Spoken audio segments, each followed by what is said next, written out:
Bienvenue à tous sur ce webinaire. Euh, Aujourd'hui, on va avoir un webinaire qui va être animé. Donc, moi, je suis Estelle Cléfer et je travaille chez Enercop, qui est un fournisseur d'électricité renouvelable et qui est une coopérative. On va avoir Stéphane. Stéphane, est-ce que tu veux dire un petit mot pour te présenter? Oui, donc je suis Stéphane Châtelain, directeur de l'association Negawatt. Et Paul No. Paul, est-ce que tu veux te présenter aussi? Donc moi je suis donc Paul No, donc j'ai deux casquettes ici, donc je suis un des compagnons de la compagnie des négawatts, d'études qui s'appelle ABS, qui travaille sur les impacts sur l'environnement des énergies renouvelables, en particulier parcs éoliens et puis centrales photovoltaïques. Super, merci. Pour vous présenter un peu plus le contexte aussi de ce webinaire, du coup, c'est un webinaire qui est issu d'un groupe de travail dans lequel il y a Énergie Partagée qui est une association et aussi un instrument de financement au service du développement de projets d'énergie renouvelable citoyens sur le territoire. Terre de Liens, qui est une association qui, elle, vise à installer des paysans sur des terres agricoles et à viser la transition agricole, puisque c'est des paysans principalement en bio. Enercop, donc du coup que je représente et voilà, qui est un fournisseur d'électricité. Et on a travaillé du coup un peu sur les questions de comment on peut vraiment mener une transition énergétique en phase avec une transition agricole, comment est-ce que les deux interagissent, comment faire en sorte que les deux se renforcent plutôt que soient en concurrence. Et pour ça, du coup, on a travaillé avec Negawatt et Solagro, les experts de Negawatt et Solagro qui sont des experts de ces questions et avec lesquels on a travaillé sur plusieurs questions pour les décrypter. Et aujourd'hui, du coup, on vous propose de parler de la thématique de l'éolien. On a fait plusieurs webinaires avec plusieurs thèmes. Vous pouvez retrouver méthanisation et photovoltaïque au sol. Et aujourd'hui, voilà, on parle de l'éolien et la question principale, ça va être de savoir quel est l'impact du développement de l'éolien sur l'artificialisation des terres et notamment qu'est-ce que ça implique en termes d'utilisation de béton. Mais aussi, comment est-ce qu'on peut concilier l'éolien avec les questions de biodiversité. C'est des questions qui reviennent souvent, l'impact sur notamment les oiseaux et les chauves-souris. Donc, c'est principalement à ça que Paul et Stéphane vont répondre et vont nous apporter des éléments un peu de remise en situation et puis quelques préconisations. Voilà, Paul, Stéphane, je vous propose de commencer à dérouler la présentation et puis compléter, bien sûr, si j'ai oublié. Ouais, moi je vais surtout laisser la parole à Paul parce que c'est lui qui a rédigé les articles qu'on va évoquer aujourd'hui. Juste pour dire d'un mot qu'effectivement on a rédigé plusieurs articles là, dans le cadre de ce travail avec Enercop, Énergie Partagée et Terre de Liens, et pour lutter un peu contre des idées reçues. Et nous on s'intéresse aussi à cette question de lutte contre les idées reçues depuis pas mal d'années. Et donc on a mis en ligne un site là que vous voyez à l'écran qui s'appelle décrypterlenergie.org qui reprend donc les articles qu'on va voir aujourd'hui, mais aussi d'autres sur pas mal de thématiques différentes. Donc n'hésitez pas à aller faire un tour sur ce site si vous le souhaitez pour creuser d'autres sujets. Du coup, Paul, je te relaisse la main sur le partage d'écran pour que tu puisses projeter ton diapo. Donc, je vais faire une petite présentation donc des deux articles. Je vais pas faire le représenter exactement comme les articles. Je pense que les articles sont assez complets. Je les ai relus, je suis assez content de ce qui a été écrit à l'intérieur. Donc, c'est un travail collectif. Donc, par contre, j'ai sélectionné un certain nombre de diapositives pour illustrer tout ce qui a été raconté à l'intérieur donc de ces deux articles. Sur l'artificialisation, c'est important donc de parler d'éolien et d'éolienne, de savoir qu'est-ce que c'est une éolienne. Donc, une éolienne, c'est toujours composé donc d'un rotor, un tripale. C'est toujours composé d'une nacelle. C'est composé d'une tour et c'est composé d'une fondation. Donc, quand on va parler artificialisation, on va s'intéresser à tout ça et donc en particulier aux fondations, aux accès. Donc, comme notre thème, c'est artificialisation et bétonisation, donc j'insiste sur l'aspect des fondations. Donc, toutes les fondations dans nos éoliennes sont en gros basées sur la coupe qui est présentée ici. Donc, il y a une excavation d'environ 3 mètres de profondeur qui est faite. au fond de cette excavation, on a un radier qui va faire 1 mètre, 1,20 m d'épaisseur, et la partie centrale va recevoir une autre partie en béton qui va supporter le mât de l'éolienne. Et l'ensemble de l'excavation est après donc rempli de la terre végétale qui a été enlevée par ailleurs. Dans la première génération d'éoliennes, le diamètre de l'excavation, c'était une dizaine de mètres. Et aujourd'hui, dans ce qui se fait, ça peut être le double. Là, vous voyez, une illustration un peu beaucoup plus technique. Et vous voyez que le diamètre, c'est 16,5 ou quelque chose comme ça. Et là, vous avez toujours 3 mètres de profondeur. Donc, un radier, là, une partie qui remonte vers la partie centrale, et sur le pourtour, ça va être rempli de terre végétale. Là, vous avez 2 photos, 2 illustrations d'un chantier éolien lié aux fondations. Donc, ce sont des fondations en béton armé. Donc, vous avez de l'acier, hein, c'est représenté sur la gauche. Et puis, vous avez sur la droite le trou qui a été fait, qui a été rempli de ce radier, puis après, qui va être rempli de terre végétale. Cette photo, cette série de photos, elle est intéressante pour montrer comment c'est le chantier de construction d'un parc éolien, parce que ça va déterminer l'encombrement. Hein.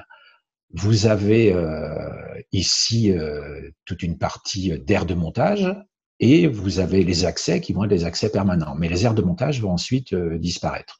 Donc, si on voit le chantier, la façon dont il se passe, vous avez plusieurs éoliennes. Donc là, vous avez le premier élément de la tour qui est monté, et au pied de chaque éolienne, vous avez les éléments qui sont rassemblés, les pales, l'autre bout, la nacelle, les autres morceaux du mât, et la grue qui arrive, qui va servir à assembler tout ça. Le rotor est assemblé au sol, et la grue va permettre de hisser l'ensemble sur la nacelle. Donc, on voit que l'encombrement, il faut qu'il soit relativement significatif, parce qu'on doit accueillir des pales qui vont faire 40 mètres de longueur ou plus. Mais une fois que c'est terminé, vous avez cet accès qui va rester, mais les aires de montage vont être restituées à l'agriculture pour partie. Et vous avez ces 2 illustrations qui sont objectivement des illustrations avec un minimum d'emprise ultérieurement, puisque au pied de chaque éolienne, vous avez là ici seulement le chemin d'accès.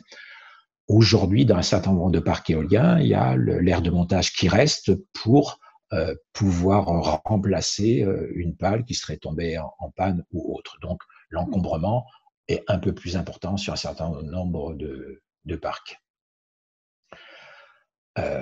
Un élément aussi important dans ce débat sur énergie éolienne et puis artificialisation et bétonisation, c'est l'histoire du démontage, du démantèlement de l'éolienne à la fin de sa durée de vie.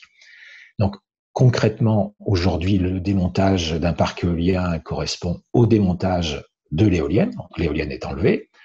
On enlève les fondations, on retire une partie des câbles, on remet en état les terrains et on valorise l'élimination des déchets.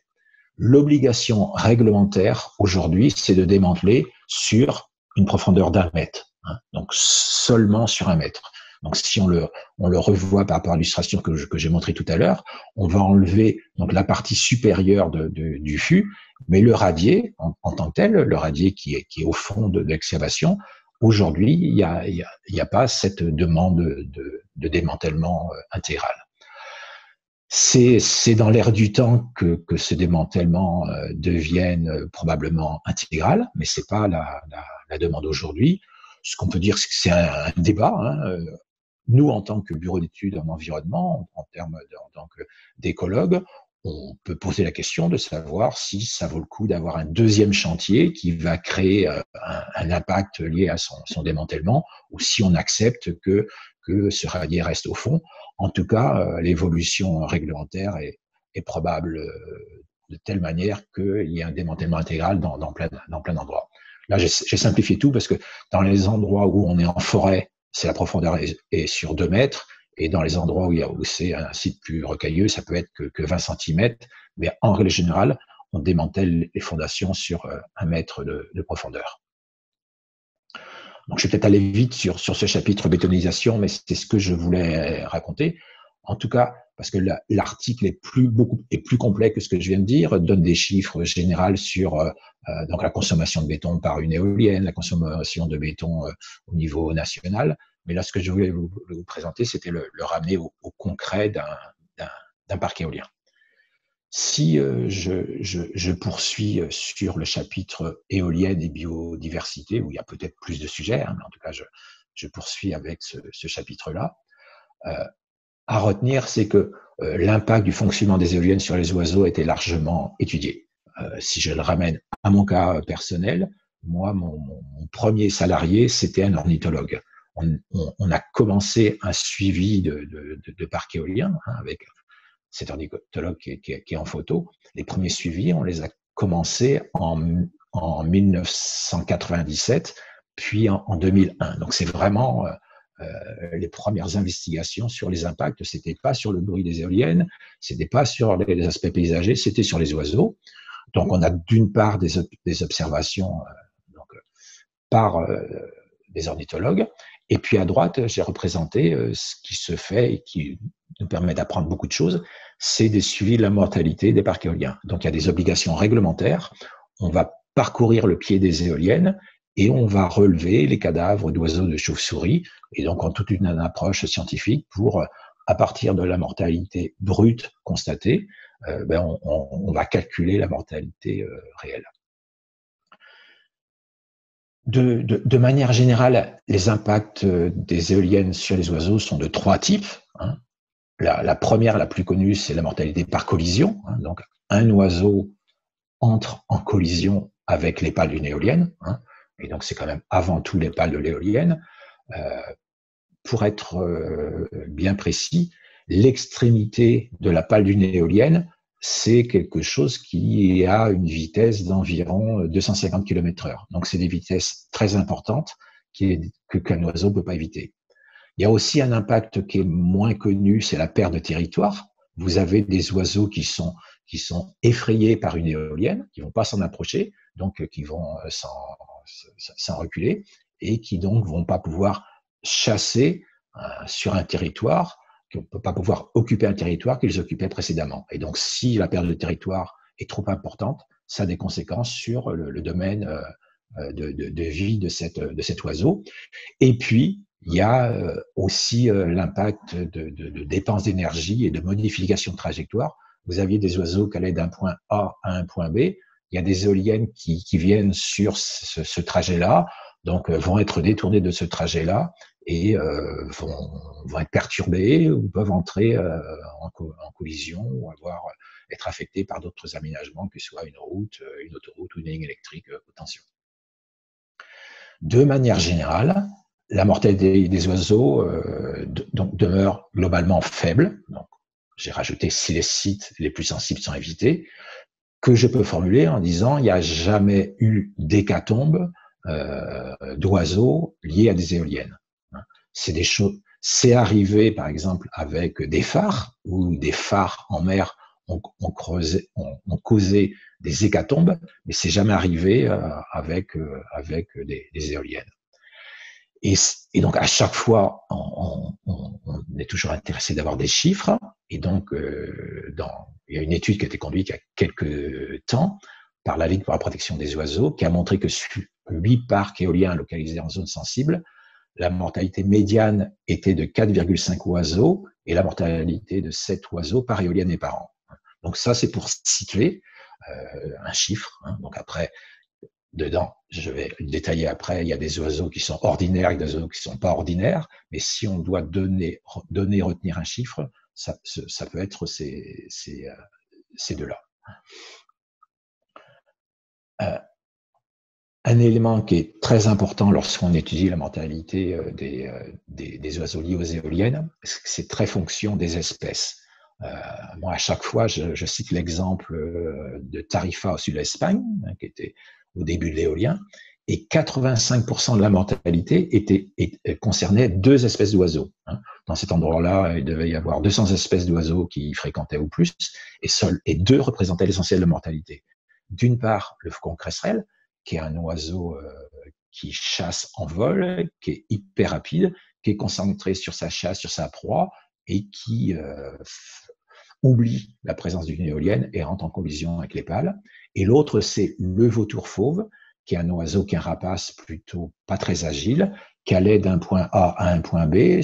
Entre ce point A et ce point B, le point A était le dortoir, le point B était une décharge d'ordures ménagères, et ils allaient donc d'un point à un autre. Des éoliennes ont été implantées et les vautours n'ont pas su les éviter. Donc là, c'est un cas bien particulier, mais c'est vraiment quelque chose d'essentiel à retenir, c'est que les impacts varient selon les espèces. Et je peux le résumer en disant que d'une part, d'un côté, il y a des oiseaux qui sont effrayés, qui vont perdre du territoire, qui vont perdre leur territoire de chasse, et d'autre part, des oiseaux qui ne sont pas effrayés et il y a un risque de collision. Donc, en première approximation, l'ornithologue va regarder, va tenir compte de cette distinction entre les différentes espèces d'oiseaux. Et donc, on va avoir, l'ornithologue va avoir une approche par espèce. Donc, il y a des espèces qui sont emblématiques. On va parler de degrés de patrimonialité, comme l'aigle royal. Il y a d'autres espèces ou les mêmes espèces qui peuvent être sensibles à l'éolien, comme le faucon, mais ça peut être aussi donc sensible ou pas. Et puis l'autre, c'est la manière dont ces espèces utilisent le site. Est-ce qu'elles y résident? Est-ce qu'elles y habitent? Est-ce qu'elles y passent en migration? Comment elles l'utilisent? Est-ce qu'elles font des ascendances? Donc c'est toute cette approche-là qui est regardée par l'ornithologue. Et on applique la méthode ERC, comme éviter, réduire, compenser, pour limiter les impacts. Donc on va éviter les impacts en amont en sélectionnant un site approprié. On va réduire ces impacts ensuite par la conception du parc éolien et surtout, je vais insister un peu plus là-dessus, sur le fonctionnement des éoliennes. Et puis, si ce n'est pas suffisant, on va compenser avec, par exemple, l'ouverture de milieux, du milieu de chasse, parce que l'espèce d'oiseau perd des territoires de chasse. Cette illustration, elle est très simpliste, mais elle est quand même importante à resituer. De manière générale, lorsqu'on regarde globalement, que ce soit aux États-Unis ou en France, l'impact l'aménagement éolien n'est pas un aménagement qui va entraîner des impacts significatifs sur les populations d'oiseaux. Et dans ces cas-là, on parle de tous les oiseaux, que ce soit des oiseaux ordinaires ou des oiseaux emblématiques. Les principales causes de mortalité, c'est les collisions avec les baies vitrées, c'est les chats, c'est le réseau électrique, c'est le réseau de transport, c'est les pesticides, c'est les pilotes de télécommunications, c'est la chasse qui n'est pas représentée ici, et les éoliennes, de manière générale, c'est epsilon. Ce qui ne veut pas dire qu'il n'y a pas d'impact, mais il faut bien le situer de manière globale. Et donc, de tous les enseignements qu'on peut avoir, donc que les professionnels ont pu avoir, moi, je conclus sur 5 conclusions-recommandations. Donc, la première, c'est l'importance de la sélection des sites. Donc, on va s'éloigner des aires de nidification d'espèces patrimoniales. On va éviter les sites avifaunistiques d'intérêt, comme les ZPS du réseau Natura 2000. On va éviter les couloirs migratoires majeurs. C'est le E donc comme éviter de la démarche ERC. La deuxième conclusion-recommandation, c'est vraiment la nécessité d'études préalables sur un site donné, parce que les enjeux varient selon les espèces. Donc, il faut faire des observations sur site. Les observations, aujourd'hui, elles se font sur un cycle annuel complet. Donc, on va analyser le comportement et l'utilisation du site à toutes les saisons, au printemps, à l'été, à l'automne, à l'hiver. Ensuite, on a un retour d'expérience sur la conception des parcs éoliens. Donc, on va faire en sorte que, par exemple, les éoliennes ne soient pas perpendiculaires à l'axe de la migration, que on leur laisse un couloir, une porte, un échappatoire dans un mur d'éoliennes. Si quelque part on a un mur d'éoliennes, mais que y ait des portes, des couloirs dans ce mur d'éoliennes. On va se reculer d'un versant abrupt ou d'un col parce que ce sont des configurations particulières et favorables pour le déplacement de certains oiseaux. Donc là, on a des retours d'expérience que je vous dis, nous et que ce soit nous ou d'autres, ben, on travaille sur la question-là depuis plus de 20 ans. On a des retours d'expérience. Après, là, l'autre conclusion recommandation qui est importante, je vais le développer un tout petit peu plus, c'est jouer sur le fonctionnement. Donc, on agit sur la localisation d'un côté, mais l'impact d'un parc éolien, c'est quand il fonctionne, quand il tourne. Et que ce soit pour les oiseaux ou pour les chauves-souris, on a des systèmes où on va gérer, on va régler le fonctionnement des éoliennes de telle manière que quand il y a une situation à risque, ben, on agit. Donc pour les oiseaux, il y a des systèmes donc avec des caméras. Vous avez des systèmes de caméras qui sont posés sur les mâts, qui vont regarder à 360 degrés, qui vont regarder l'arrivée d'un objet volant non identifié. Donc en l'occurrence, on va viser des oiseaux. Et lorsqu'on est dans cette situation-là, il y a un effarouchement sonore. Donc il y a un son pour faire fuir l'oiseau. Et si cet oiseau ne fuit pas, eh ben, il y a un arrêt d'urgence des éoliennes. Donc, j'ai cité 2 ou 3 noms de systèmes qui sont développés. J'en ai oublié, et je prie de m'excuser pour ceux qui travaillent dans ces domaines-là si j'en ai oublié, mais il y en a un certain nombre. Et s'il y a quelque chose qui doit être retenu, c'est que ce sont des systèmes qui n'ont pas encore fait totalement leurs preuves. C'est quelque chose qui est en test, qui est utilisé sur site, mais c'est pas des systèmes qui sont 100% opérationnels au jour d'aujourd'hui. Mais on sait que avec le retour d'expérience, avec tous les progrès, c'est quelque chose qui devrait aller en s'améliorant de plus en plus et qui est un moyen qui peut être un moyen très performant parce qu'on va régler des paramètres. On peut aussi, donc là j'ai dit effarouchement sonore en premier, puis arrêt d'urgence. On peut aussi passer directement à une situation d'arrêt d'urgence en disant on détecte un oiseau à proximité et automatiquement on arrête en urgence l'éolienne. Et puis l'autre conclusion, recommandation, c'est tout l'intérêt du suivi de fonctionnement des parcs éoliens, où c'est en cherchant au pied des éoliennes s'il y a des cadavres d'oiseaux et de chauves-souris, eh ben, quelles sont les espèces impactées, à quel moment ça se passe, etc., etc. Et on apprend énormément. On apprend énormément de ceci parce que c'est des choses qui sont répétées. On a des bases de données et donc que ce soit pour les oiseaux et les chauves-souris, c'est vraiment des outils essentiels. Je poursuis avec les chauves-souris, avec le constat que c'est une problématique qui est plutôt nouvelle. Pour le formuler d'une autre manière, on cherchait des oiseaux des cadavres d'oiseaux lors de suivi de mortalité et on trouvait des cadavres de chauves-souris. Les chauves-souris sont aussi des espèces vulnérables et je dirais plus vulnérables que les oiseaux.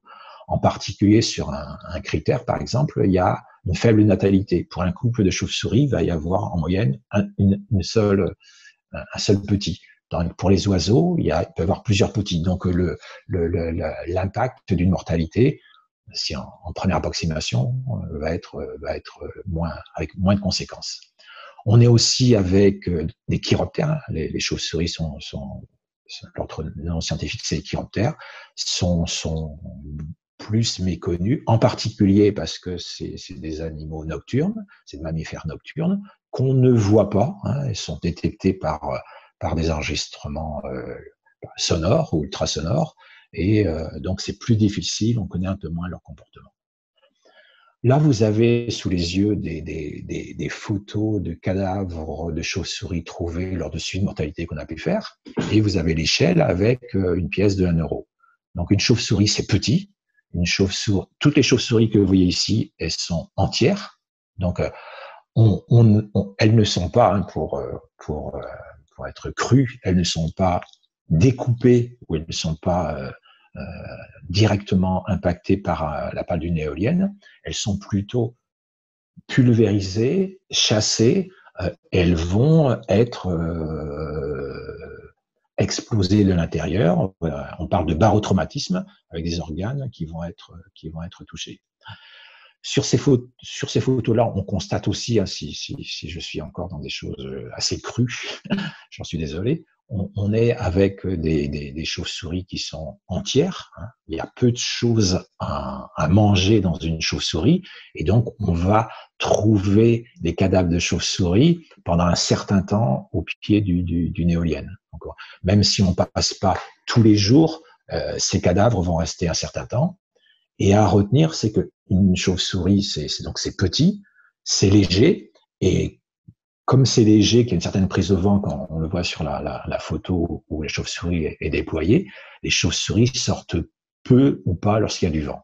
Donc, toute la subtilité, c'est de constater que d'un côté, elles ne sortent pas lorsqu'il n'y a pas de vent, que l'éolienne tourne lorsqu'il y a beaucoup de vent. Donc, il y a juste une plage de fonctionnement où à la fois les chauves-souris sortent et l'éolienne tourne, où il y a un risque de collision. À retenir aussi, c'est qu'on a un nombre relativement limité d'espèces de chauves-souris qui fréquentent le territoire national, c'est une trentaine. Donc, c'est plus facile d'avoir un retour d'expérience. On a des retours d'expérience sur ces trentaines de chauves-souris qui fréquentent le territoire national. La hauteur de vol est importante. Vous avez un certain nombre d'espèces de chauves-souris qui vont rester qui vont rester en lisière de bois ou de boisement ou de haies qui ne vont pas être aux mêmes hauteurs que les éoliennes. Les chauves-souris sont des insectivores, elles se nourrissent d'insectes, et ces insectes, on va la trouver près des corridors boisés, près des corridors aquatiques, donc on va chercher à s'éloigner de ces corridors. Il y a des espèces patrimoniales dans ces chauves-souris, hein, comme pour les oiseaux, il y a des espèces patrimoniales. Alors j'ai cité l'aigle royal, il y avait l'aigle de Bonelli. Pour les chauves-souris, on a le myocaire de Schreiber. Ceci étant, toutes les espèces de chauves-souris sont protégées, alors que toutes les espèces d'oiseaux ne sont pas protégées, mais on a quand même malgré tout des espèces qui sont plus patrimoniales que d'autres. On a un impact qui est variable donc selon les espèces, et on a une mortalité qui est plutôt observée le début des nuits d'été. En tout cas, toujours est-il que de toute façon, les chauves-souris sont des mammifères qui hibernent, donc on va les trouver que l'été. Ce sont des animaux nocturnes qu'on va trouver donc que les nuits. Donc, vous voyez, dans l'espace-temps, c'est limité à certains moments de l'année. Et puis, on constate que c'est plutôt le début des nuits d'été où il y a ces risques de mortalité. Et l'illustration montre ce que je disais tout à l'heure. Là, vous avez le nombre de contacts, le nombre de chauves-souris observés sur un site. Hein. Donc, il y a où il y a une certaine fréquentation lorsqu'il y a des faibles vitesses de vent, 1 mètre par seconde, 2 mètres, 3 mètres par seconde. 3 mètres par seconde, en gros, c'est 10 km/h. 5 mètres par seconde, c'est 18 km/h. Et plus la vitesse de vent augmente, moins il y a de chauves-souris qui sortent. Et puis, là, à l'opposé, vous avez l'éolienne qui va produire plutôt, donc qui va tourner et produire à partir de 3-4 mètres par seconde. Et c'est dans cette plage-là de 4, 5, 6 mètres par seconde où vous avez confrontation entre les éoliennes qui tournent et les chauves-souris qui peuvent sortir. Donc de la même manière, on peut dresser 5 conclusions, recommandations sur les impacts des éoliennes sur les chauves-souris. La première, mais là aussi, c'est l'importance de sélectionner les sites. Donc, c'est d'éviter les sites chiroptérologiques d'intérêt. Donc, il y a certaines ZSC, des zones spéciales de conservation du réseau Natura 2000. Donc, les éviter, les prendre en compte. La deuxième, là aussi, c'est la nécessité d'études préalables sur le site pour apprécier les enjeux, puisque les enjeux varient selon les espèces. À retenir, c'est que dans ces études préalables, c'est plus compliqué que pour les oiseaux parce qu'on va chercher à connaître les chauves-souris qui sont en altitude et comme on les voit pas naturellement, ça suppose qu'on va placer, par exemple, un mât de mesure du vent sur lequel vont être implantés des bat recorders pour enregistrer quelles sont les espèces de chauves-souris qui sont présentes en altitude. La troisième conclusion, recommandation, c'est aussi donc l'importance de la conception des parcs éoliens. Hein. Je prends le même schéma que pour les oiseaux. Donc, en particulier, une recommandation forte, c'est de s'éloigner des lisières boisées. Hein. Il y a des recommandations qui sont faites de manière générale par la Société française pour l'étude et la protection des mammifères. mais aussi au niveau de chaque étude d'impact. Il y a des analyses qui peuvent être faites sur quel est le bon éloignement à respecter. Et là aussi, il y a donc une autre, le même principe, c'est une gestion automatisée préventive du fonctionnement. Donc là aussi, je redis ce que je disais tout à l'heure, l'impact des éoliennes, c'est en fonctionnement, donc avant tout. Donc pour réduire les risques de mortalité sur les chiroptères, là on agit de manière préventive, c'est-à-dire que si on sait qu'on est en été, qu'on est de nuit, qu'on est par exemple en début de nuit d'été, que la vitesse du vent est relativement faible, mais l'éolienne va commencer à tourner, ben on va arrêter de manière préventive le fonctionnement des éoliennes. Donc il y a des systèmes qui ont été développés, en particulier le premier, c'était Chirotech par le bureau d'études Biotope. Il y a aussi ce qu'on appelle SCADA, les systèmes de gestion donc des éoliennes, qui peuvent être programmés de cette manière-là. Là, contrairement à ce que je disais tout à l'heure pour les oiseaux, c'est des systèmes qui ont fait leurs preuves. Nous-mêmes, on a fait des suivis de parcs éoliens avant l'installation de ces systèmes et après, et on a constaté une division de la mortalité par 4, par exemple. Donc, c'est pas 40% en moins, c'est une division par 4 de la mortalité, et c'est des choses qui peuvent être installées relativement rapidement, puisque c'est un système informatique qui va être donc qui peut être installé après coup sur la gestion automatisée préventive du fonctionnement des éoliennes. Ce sont des prescriptions qui existent maintenant dans quasiment tous les arrêtés d'autorisation des parcs éoliens. Et puis le dernier, c'est là aussi, c'est l'intérêt du suivi de fonctionnement l'intérêt du suivi de mortalité, où là, on constate, on voit quelle est la mortalité, à quel moment de l'année elle se produit, à quel moment, où, à proximité ou pas, et on apprend beaucoup de choses en la matière. Et donc, je conclus en disant que c'est important de concevoir des parcs éoliens de qualité, de les visiter aussi, parce que c'est quand même, il y a plein de choses qui peuvent être dites comme idées reçues, et donc c'est en les visitant qu'on peut se faire une opinion sur certains impacts. Et puis, avant tout, ne pas oublier la trilogie Négawatt. En premier, c'est d'agir sur la demande avec la sobriété et l'efficacité. Et ce qui reste comme besoin, on le satisfait avec les énergies renouvelables qui sont multiples et variées. C'est ce que je voulais raconter dans le temps qui m'était imparti. Donc, je suis à l'écoute des questions, et puis Stéphane ou Estelle ont peut-être des compléments à rajouter. Merci beaucoup, Paul. Stéphane, est-ce que tu veux rajouter quelque chose ? Non, à ce stade, ça me paraît déjà assez complet, donc on va pouvoir maintenant écouter les questions. Super. Eh ben, on va passer à la première question, c'est est-ce qu'il y a de l'influence de l'éolien sur d'autres animaux ? Donc, il y a l'exemple des crocodiles à proximité, par exemple, ou voilà, qu'est-ce qu'il en est pour les autres espèces ? Notamment, est-ce qu'il y a des choses par vibration ou champ électromagnétique ? D'accord. Donc, la réponse, je dirais qu'il y a obligatoirement, on va dire, quelque part une perturbation du milieu, puisque avant, il y avait éventuellement un milieu naturel, un milieu agricole, donc il y a obligatoirement une affectation de ce milieu-là, mais vraiment, c'est concentré sur la faune volante. Ceci étant, j'ai beaucoup plus insisté sur les impacts en fonctionnement, mais c'est vrai qu'il y a des impacts qui vont être liés au chantier. Le chantier de construction, c'est un moment où il va y avoir une perturbation du milieu, il y a des travaux, il y a des terrassements. Donc ça, c'est un impact, quoi. À retenir, c'est que aujourd'hui, dans tous les projets de parcs éoliens, dans tous les chantiers, en gros, il y a interdiction des travaux de terrassement au printemps. Pour ne pas détruire le milieu.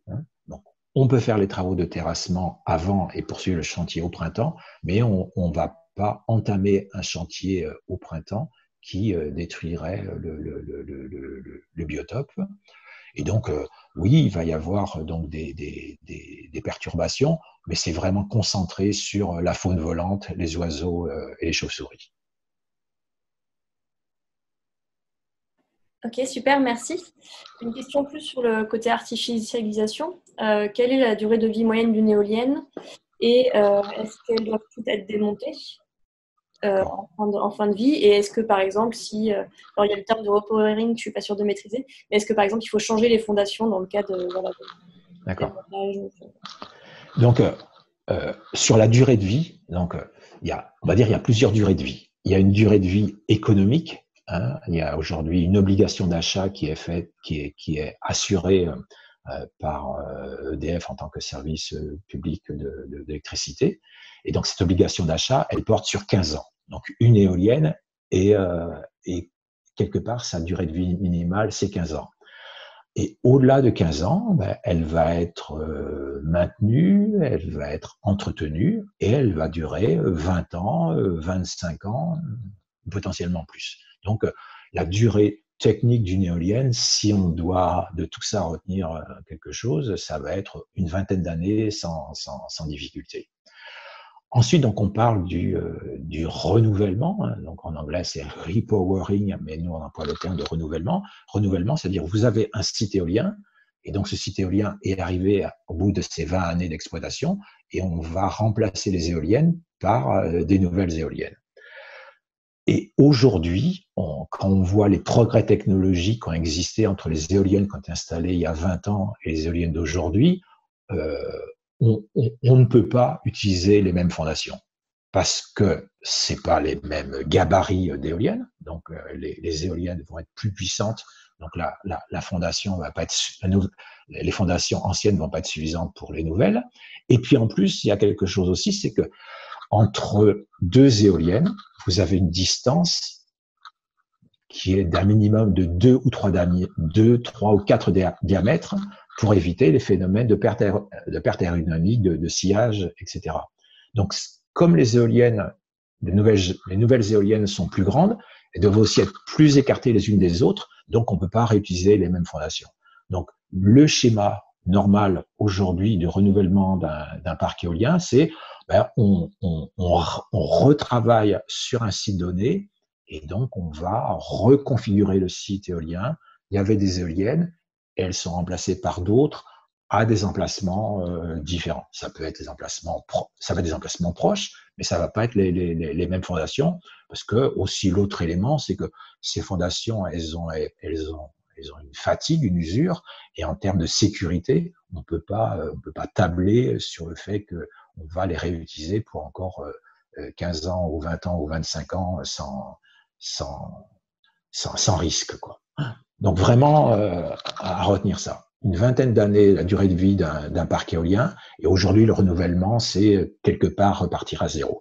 Ceci étant, on repart à zéro, on va utiliser les mêmes accès, on va pouvoir utiliser les mêmes raccordements électriques. Il y a quelques emplacements qui vont être similaires. Et puis les parcs éoliens, par contre, qui sont construits maintenant, on peut penser que dans 20 ans, il y aura moins d'évolution technologique, la taille des machines sera plus semblable ou aura un peu moins évolué, et peut-être que le renouvellement sera quelque part un peu moindre dans 20 ans pour les parcs qui sont construits aujourd'hui. Super, merci. Il y a quelqu'un qui nous demande les chiffres de la mortalité moyenne ou médiane par éolienne par an pour les chauves-souris. Alors, là, tout à l'heure, j'ai fait référence à l'étude de la LPO, et dans l'étude de la LPO, c'est la Ligue pour la protection des oiseaux, donc ils ont fait une approche plus fine sur les oiseaux. Ce qu'on peut dire, c'est que, et donc c'est ce qu'on dit là dans la fiche, c'est que on trouve plus de chauves-souris que d'oiseaux lorsqu'on fait des études de mortalité. Ça, c'est un constat, donc on va en trouver 10% de plus, 20% de plus ou éventuellement 100% de plus. Donc, la mortalité est plus importante. Par contre, les suivis qui ont pu être faits sur les parcs actuels, c'est des parcs qui sont pas tous et même peu équipés de ces systèmes de bridage automatique. Donc la mortalité sur les chauves-souris, intrinsèquement, elle peut diminuer, et puis elle peut diminuer encore plus si les paramètres de bridage sont plus sévères. Donc en résumé, la mortalité est plus importante lorsqu'on regarde les moyennes, hein, que pour les oiseaux, par éolienne et par an, mais la marge de manœuvre est plus importante en jouant sur les systèmes automatiques de bridage préventif pour limiter ces mortalités. Ok. On a une question qui parle pour le coup des parcs éoliens en mer. Donc du coup, s'il y a un impact sur les oiseaux sur Terre, qu'est-ce qu'il en sera des parcs éoliens en mer dont on débat pas mal? D'accord.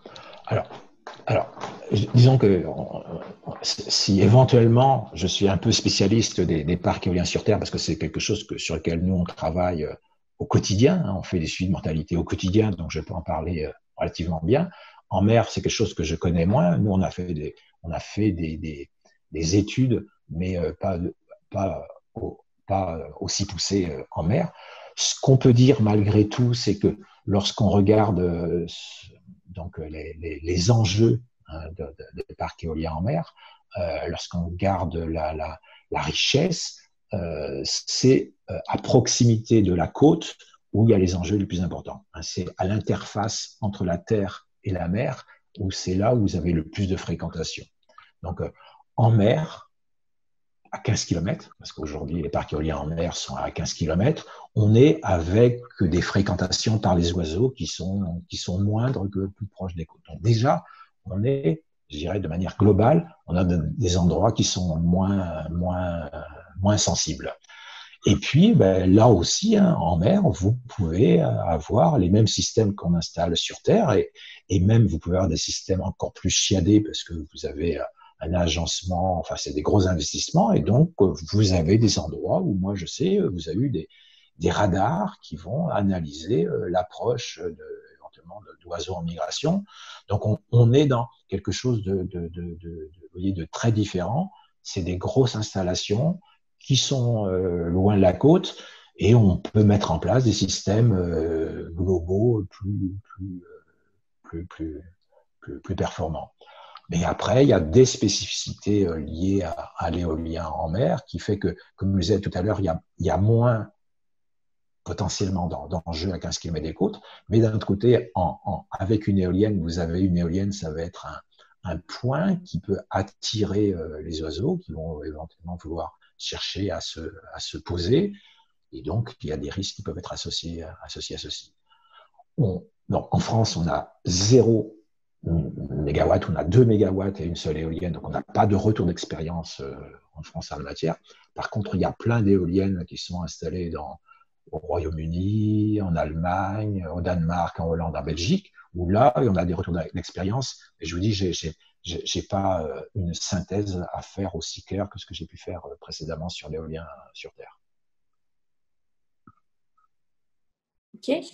On nous demande quel impact sur les réseaux hydriques souterrains. Donc ça, j'imagine que c'est plutôt pour la bétonisation des pieds d'éoliennes.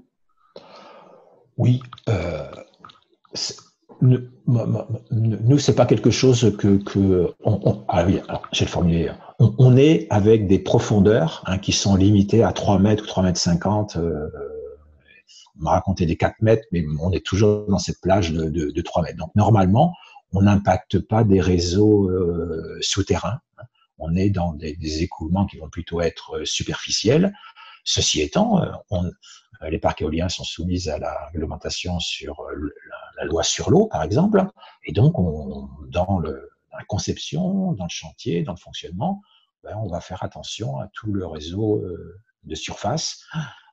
On va s'éloigner des cours d'eau, on va s'éloigner des fossés. On a toute une panoplie de précautions à mettre en place avant sur ces aspects-là.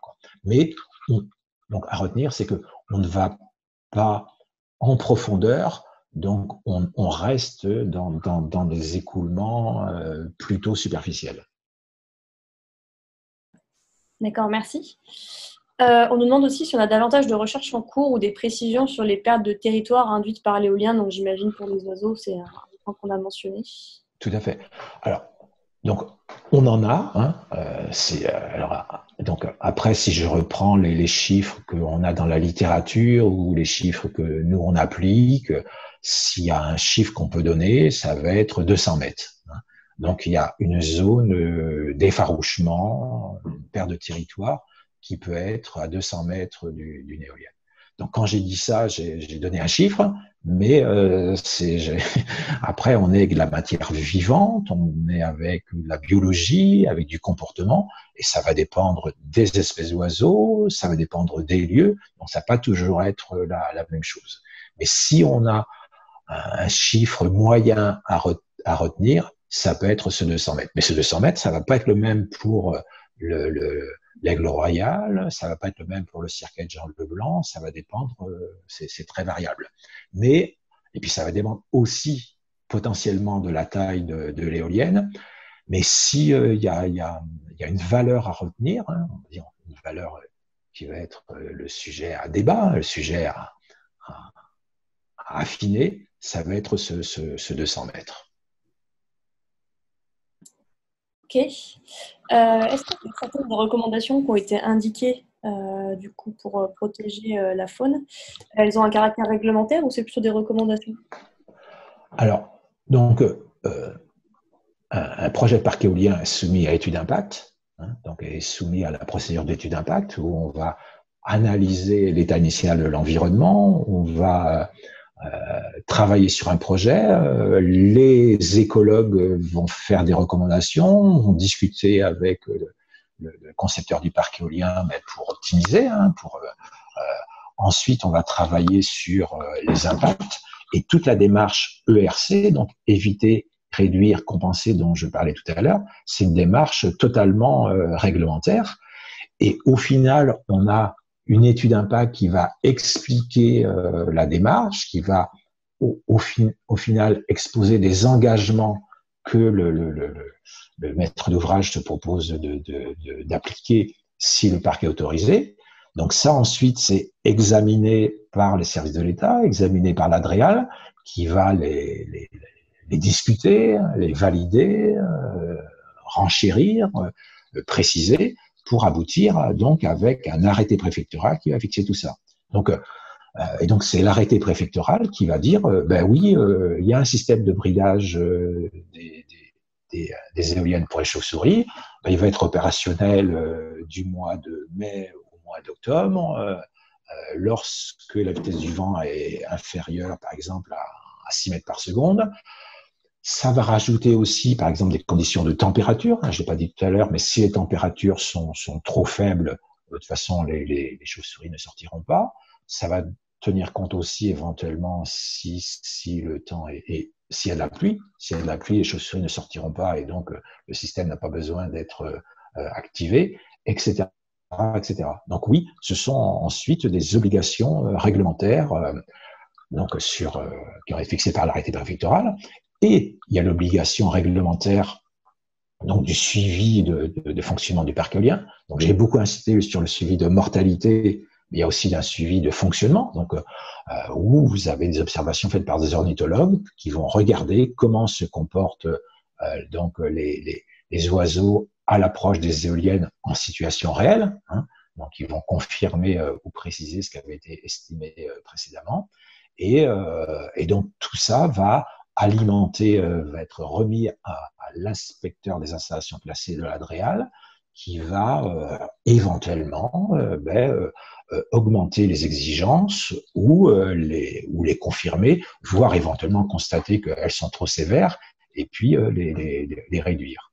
Donc un arrêté, mais aussi ensuite quelque chose qui va évoluer, en particulier à travers les différents suivis qui sont obligatoires, puisque les éoliennes sont ICPE, installation classée par la protection de l'environnement, avec donc obligation de ces suivis. Ok. On a des questions sur l'impact sonore des éoliennes et éventuellement aussi l'impact stroboscopique. D'accord. Donc on sort du champ, mais ça me va très bien. Je ne sais pas si vous avez s'il y a des éléments ou pas. Hein. Si. La seule chose, c'est que j'ai pas de diapo sous la main. À retenir, c'est que nous, en tant que bureau d'études, on va dire qu'on se concentre sur 3 thèmes. Avant tout, le paysage, la biodiversité et le bruit. Donc le bruit, c'est vraiment une approche qui est très encadrée. C'est une approche qui est entre guillemets plus facile parce que vous avez un sonomètre, vous mesurez des décibels, donc il y a des obligations qui sont liées qui peuvent être vérifiées avec des chiffres et des mesures. À retenir, c'est que la démarche d'étude d'impact acoustique, c'est de faire des mesures de l'état initial sonore avant l'implantation des éoliennes. Donc, on mesure l'ambiance sonore sans les éoliennes. Et ensuite, en fonctionnement, on a le droit de dépasser le jour de 5 décibels et la nuit de seulement 3 décibels. Et comme la nuit, l'ambiance sonore naturelle est plus calme, les contraintes sont fortes la nuit. À retenir que c'est une réglementation qui est contraignante, parce qu'elle fait référence à l'ambiance sonore. Donc, ça veut dire que un endroit qui est calme va rester calme, un endroit qui est moins calme va rester moins calme, alors que vous avez d'autres pays où la réglementation, c'est dire on ne dépasse pas un seuil de, par exemple, 45 décibels ou autre. Donc, c'est une réglementation qui est intelligente et c'est aussi une réglementation donc qui est contraignante. Et là aussi, donc, et vraiment si c'est un message transversal que je peux faire passer, c'est que là aussi, dans les périodes à risque de dépassement sonore, on va brider les éoliennes ou arrêter les éoliennes. Donc ça, c'est des choses qui se font de manière automatique. Et on sait que, par exemple, si on est le début des nuits d'été, où les gens sont dehors, où l'ambiance sonore est calme, on va brider l'éolienne pour qu'elle fasse moins de bruit. Elle va produire moins d'électricité, elle va aussi produire moins de bruit. Donc, c'est un compromis après. Et donc, si c'était pas suffisant, on va arrêter l'éolienne éventuellement pendant 1 heure, 2 heures à des périodes à risque. Donc là aussi, à retenir, c'est que l'impact d'une éolienne, c'est en fonctionnement. Et donc, sur le bruit, on a aussi des systèmes automatiques pour réduire ces bruits à émission. En sachant que le travail aussi donc de conception d'un parc éolien, ça va être de choisir des éoliennes qui sont moins bruyantes. Vous avez toute une gamme d'éoliennes, et il y a des éoliennes qui sont un peu moins bruyantes que d'autres. Il y a une autre idée aussi qui est importante à avoir, c'est que le bruit d'une éolienne n'est pas fonction de sa puissance. Si je le formule autrement, une éolienne qui fait 3 mégawatts ne fait pas beaucoup plus de bruit qu'une éolienne de 2 mégawatts pour une raison essentielle, c'est que le bruit d'une éolienne, c'est le bruit de la pale qui fait en l'air. La pale, l'extrémité de la pale fait en gros 250 km/h, quel que soit le modèle. C'est pour ça que les éoliennes de très grande taille font un tour lentement, mais il y a 250 km/h en bout de pale. Une éolienne qui est d'un peu plus petite taille, elle va tourner plus rapidement, mais elle va aussi faire que 250 km/h en bout de pale. D'où le fait qu'une éolienne soit plus grande, ça va être potentiellement pas plus bruyant, et ce qui va donc déterminer quelque part l'impact sonore, ça va être plutôt le nombre de sources sonores que autre chose. Donc il y a une question aussi sur les phénomènes stroboscopique. Nous, on parle de phénomène d'ombre portée, parce que c'est vraiment le phénomène de l'ombre d'une éolienne. Vous avez une éolienne dans un endroit, vous avez le soleil, et vous projetez une ombre. À retenir, c'est que le phénomène se produit dans un périmètre pas plus loin que 1 kilomètre, donc c'est un périmètre qui est relativement proche, que là aussi, c'est quelque chose qui se calcule précisément. Moi, je peux dire que je suis intervenu en tant que professionnel une seule fois en tant qu'expert auprès d'un tribunal, et c'était pour une question d'ombre portée. Et le phénomène, on avait prévu à quel moment il se passerait. J'ai fait la visite à ce moment-là, et le phénomène s'est produit à ce moment-là. Donc, c'est quelque chose qui est 100% prévisible. Et là aussi, le moyen, c'est d'arrêter les éoliennes en période à risque. Là, il n'y a pas une réglementation, il y a plutôt des règles de l'art. On a le droit, où il y a une tolérance jusqu'à 30 minutes par jour de phénomène d'ombre portée auprès d'un riverain et de 30 heures dans l'année. C'est plutôt la contrainte de 30 minutes maxi par jour qui est la contrainte la plus sévère, la plus contraignante. Et c'est quelque chose qui se fait de manière automatique. On sait que un riverain peut potentiellement être gêné lorsque c'est, par exemple, le matin entre 9h et 10h, en février et en octobre. Et donc, là aussi, on a donc des paramètres de réglage. Et si on est dans ces conditions de vent, que dans ces configurations d'heures de la journée, que le vent est dans une direction qui porte l'ombre portée vers cette maison, parce que si, j'en rentre dans le détail, mais si l'éolienne est vue de profil, elle ne va pas créer d'ombre portée. Et puis, s'il y a du soleil, parce qu'il n'y a pas toujours du soleil, eh ben, on va arrêter l'éolienne pendant 20 minutes, une demi-heure. Sur l'année, ça va entraîner éventuellement une perte de production annuelle qui va être de moins de 1%, mais on va résoudre la quasi-totalité de ces phénomènes d'ombre portée avec cette mesure préventive d'arrêt, donc automatique, du fonctionnement de l'éolienne. C'est vraiment un message, vous voyez, à travers les questions, vous m'offrez la possibilité de répéter ces choses-là. Une éolienne a des impacts en fonctionnement et on peut arrêter ou brider l'éolienne pour des raisons de chauve-souris, pour des raisons d'oiseaux, pour des raisons de bruit, pour des raisons d'onde portée, à des moments particuliers, l'éolienne ne va pas tourner. Et statistiquement, lorsqu'on le voit sur les parcs éoliens, avec des arrêts ou des bridages qui vont porter sur 2-3% du temps, on va perdre 2 à 3% de la production annuelle, on va résoudre la quasi-totalité des nuisances et des impacts dont je viens de parler. Super. Plutôt sur l'aspect bétonisation, laisser le radier en béton armé dans le sol, est-ce que ça génère une pollution à court, moyen ou long terme? Et laquelle? Et est-ce que c'est prévu généralement de le retirer? Enfin, pourquoi le laisser? Quels arguments pour le retirer éventuellement? D'accord. Donc, du béton dans le sol, c'est un matériau inerte. Donc, il n'y a pas d'impact au quotidien. Alors, éventuellement, ça va limiter l'infiltration verticale de l'eau. Donc, mais en tant que tel, si je fais une très grosse approximation, c'est comme un rocher. C'est un rocher artificiel, mais c'est comme un rocher. Donc, aujourd'hui, la règle, c'est d'enlever que, grosso modo, donc 1 mètre de fondation, pas plus. Comme je le disais tout à l'heure, si on enlève plus, c'est un chantier. C'est un chantier, donc ça veut dire qu'il va y avoir perturbation. On va utiliser des marteaux-piqueurs, des tractopelles pour l'enlever. On va transporter tout ça.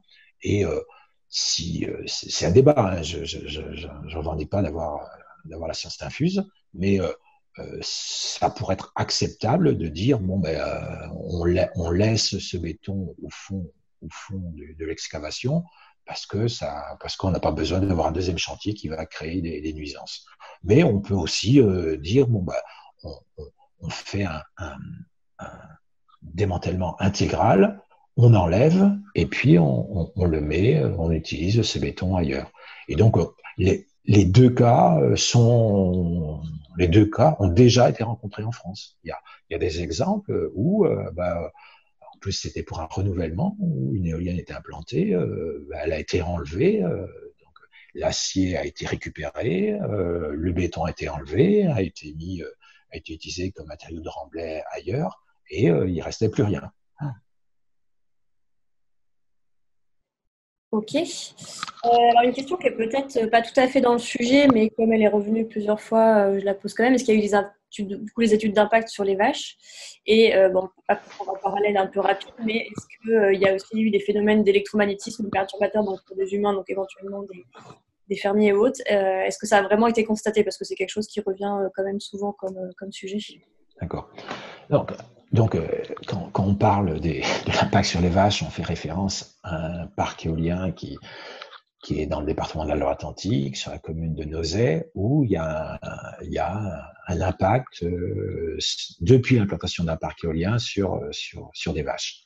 Donc aujourd'hui, il n'y a pas une explication pour dire le pourquoi, le comment. C'est quelque chose qui est unique en France, c'est quelque chose qui est unique dans le monde. En France, il y a aujourd'hui, je crois que c'est 7500 ou 8500 éoliennes. La plupart sont sur des zones rurales, beaucoup sont dans des zones agricoles, beaucoup cohabitent avec des animaux d'élevage. Et il y a un seul cas qui est donc sur ce parc en Loire-Atlantique. Donc il n'y a pas une explication.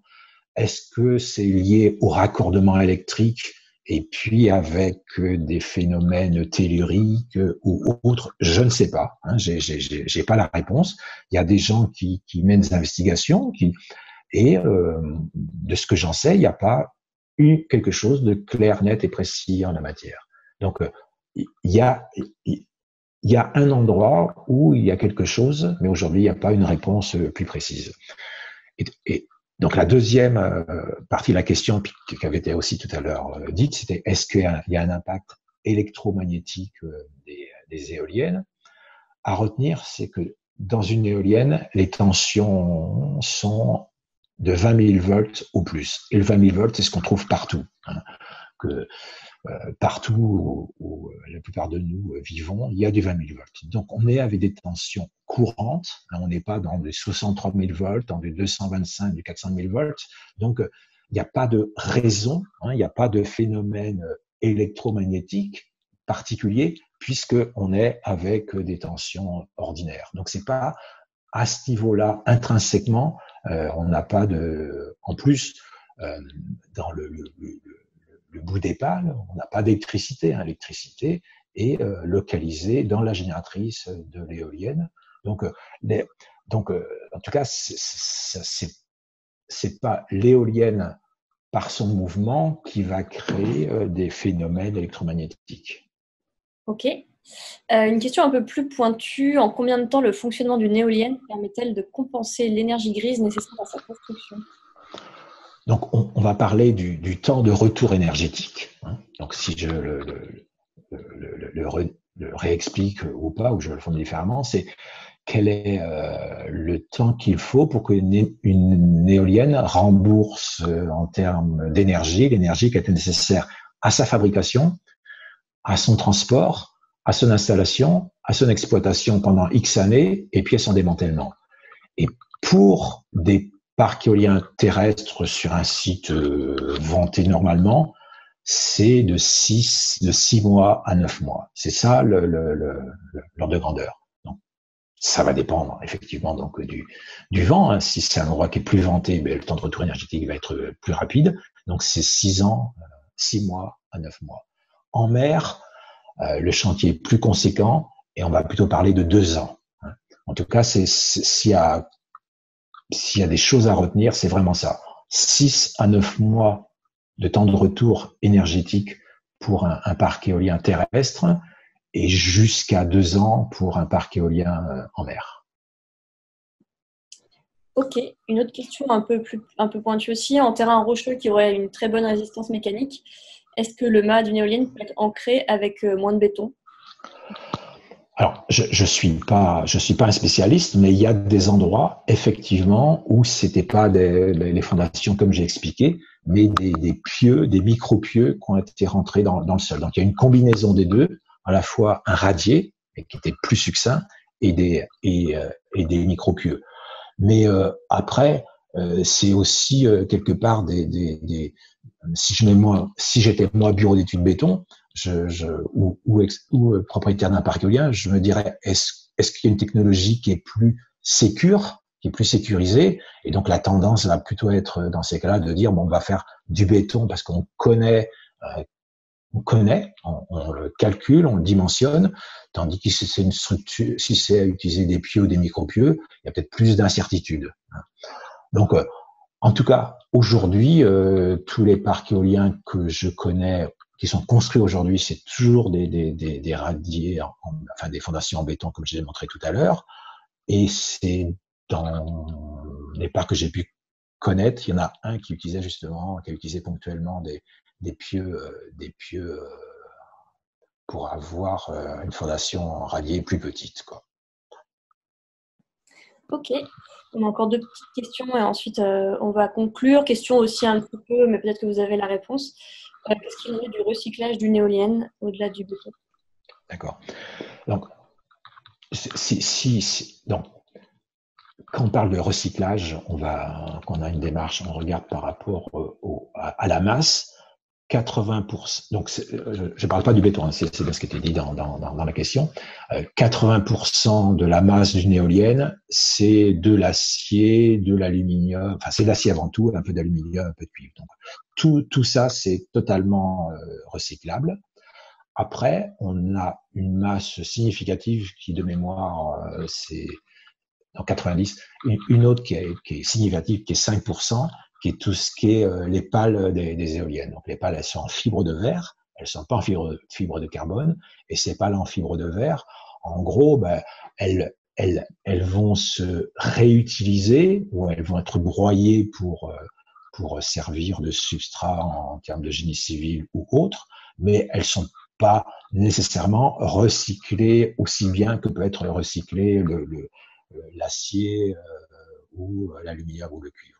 Donc, et puis il y a d'autres matériaux qui peuvent être utilisés, qui peuvent être des plastiques ou autres, qui là vont dépendre de ces matériaux-là. Mais à retenir, 90%, c'est de la masse métallique qui est recyclable, 5% qui est des matériaux en fibre de verre, où là, ça se met en place. Il y a toute une filière de recyclage, réutilisation qui se met en place. Et puis, toute une autre partie où ça, c'est en plus faible quantité, où là, ça va dépendre des technologies, ça va dépendre des quantités et autres. D'accord. Et une dernière question, du coup, est-ce qu'une solution, ça pourrait être de favoriser plutôt des micro-éoliennes? D'accord. Donc, lorsqu'on regarde la production d'une éolienne, c'est fonction avant tout, donc quand je parlais tout à l'heure du temps de remboursement énergétique, c'est fonction de la vitesse du vent avant tout. Et c'est fonction du cube de la vitesse du vent. Donc ça veut dire que on va chercher à avoir des endroits ventés pour mieux amortir. Et le problème du petit éolien ou du moyen éolien ou de la petite éolienne, c'est qu'elle va être dans des endroits qui vont être par définition peu ventés ou moyennement ventés parce que c'est plus proche du sol.